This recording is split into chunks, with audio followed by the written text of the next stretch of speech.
Hey everyone, welcome to Robyn Openshaw Bitcoin. I talk to the women, I talk to Gen X, I talk to the boomers about Bitcoin because we tend to get left out of the conversation. In fact, often people are called crypto bros or Bitcoin bros. And if you go to the Bitcoin convention like I did in May of this year, it's literally 90% plus men. And so I think that Gen X and boomers need kind of a different conversation. So what everybody's talking about this week, if you scroll through YouTube and if you're subscribed to 100 plus different crypto or Bitcoin channels like I am, you could just doom scroll for days on what is happening. There's a crash. Bitcoin right now, as I talk to you, is down about 30% off of this year's all-time high. I ran across a chart this week that showed the high of Bitcoin for the last 17 years. And seven of those years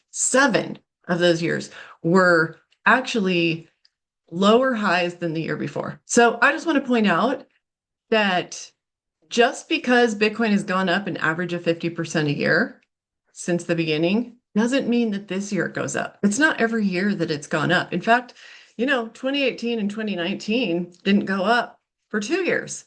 So that could happen. And that's why I highly recommend having a longer time horizon.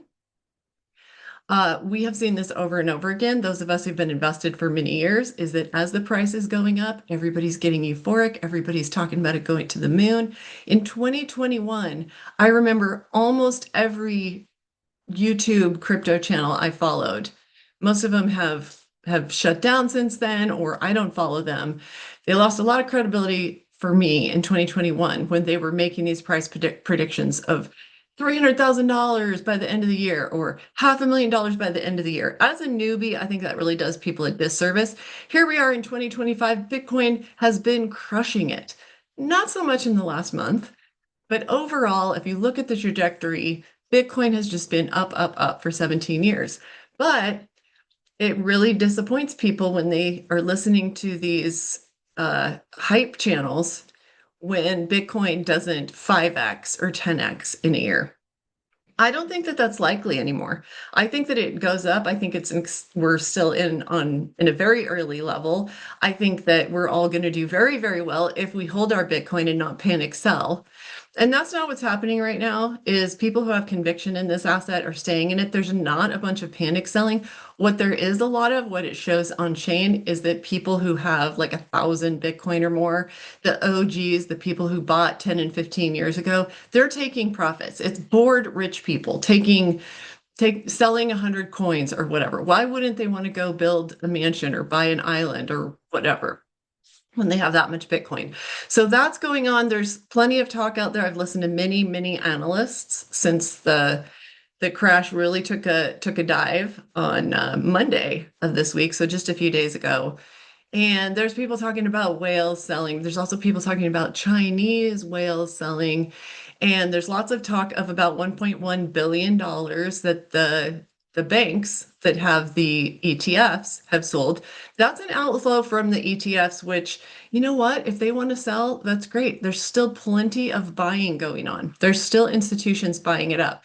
The people with the conviction who understand what this asset is and what they're in it for, and that they are getting themselves somewhat or completely as much as possible out of the dollar that's been debased. We've all sat here and watched it happen for 6 years where our dollar buys us less and less and less, and that is going to get so much worse. There's nobody with a prediction that inflation doesn't go up from here. In fact, a lot of people think it's going to be both inflation, higher prices, and lower demand, which is stagflation, which is the worst of all worlds.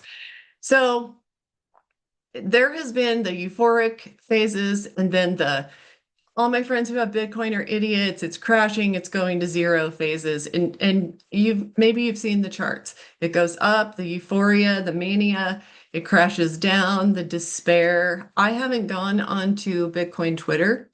I don't know what the point would be of seeing people who are too new to know what they have in their hands, wringing their hands and writing about their grief and whatever. You only lose if you sell it, you guys. So I don't know, might still go down from here. I think that's entirely possible. We've kind of seen it hanging out at about 91,000. for a few days, but it did dip down as low as 89,000. If it goes into 80,000s, I'm not selling. If it goes into the 70,000s, I'm not selling. I'll just quit watching. I'll just quit looking at the price action. If it stresses me out, I know this asset, the fundamentals of the asset are the same. The network isn't broken. There's been no new way somebody figured out to somehow synthetically create more Bitcoin that isn't mining. Nothing like that is going on. Everything that made you convicted enough to invest in Bitcoin is all still there. So this is a natural clearing of probably a lot of leveraged players, the people who borrowed in dollars against what little Bitcoin they had, and they bought more Bitcoin with it. And so then when it went down, they actually got wrung out, or what is called liquidated. So there's new Bitcoin players being wrung out because they used leverage, which is a fancy word for borrowing. And people find creative ways to get their hands on some Bitcoin because the FOMO is real. Highly recommend dollar cost averaging where you can afford to just set it and forget it, where you can afford to self-custody. Big fan of self-custodying. If you want to participate in Michael Saylor's products, totally don't blame you. I think their new product, I think it's STRC, I think is a very, very interesting product. But I also really hope everybody gets their hands on as much Bitcoin in private custody as possible. Go to takeactionforfreedom.com and you can book time with one of our coaches if you want help in getting it set up. They're not going to see your seed phrases. Never, ever give your seed phrases to anyone. And join us on Wednesday nights. Every Wednesday night, I teach about Bitcoin. And I have a co-teacher, Coach Willie. And he is amazing. And he will help you if you are a beginner understand this asset, how to participate in it, what's the safest, what are the pros and cons of using different exchanges, using different wallets, using different strategies. There's getting to be more and more options for us. I mean, Cash App and Square just started taking Bitcoin as payment. So we're now starting to see facilitation of a way to use Bitcoin as payments, which we have always needed. And I'd rather us just go peer to peer. And that is evolving rather than pay the fees of Square and Cash App, but to lure the 4,000 Square vendors in,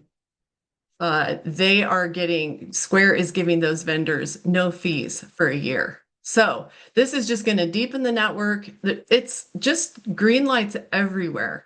The fact that it came down 30% means it's a great opportunity to buy. If you have dry powder, you can sit and wait and hope that it goes down lower, or you can get a deal that people haven't been getting this whole year. This is the lowest it's been since, it was like last November, it was a year ago that Bitcoin first hit $100,000. So this 91,000 price is a bargain. And I hope that everybody at least gets themselves a little piece. So join us on Wednesday nights. We teach at 8 p.m. Eastern. I'll give the link down below that gives you a free third month and get an extra $50 off with the coupon code Robyn, Robyn. That's me. And I'll see you on Wednesday nights. Bye, everyone.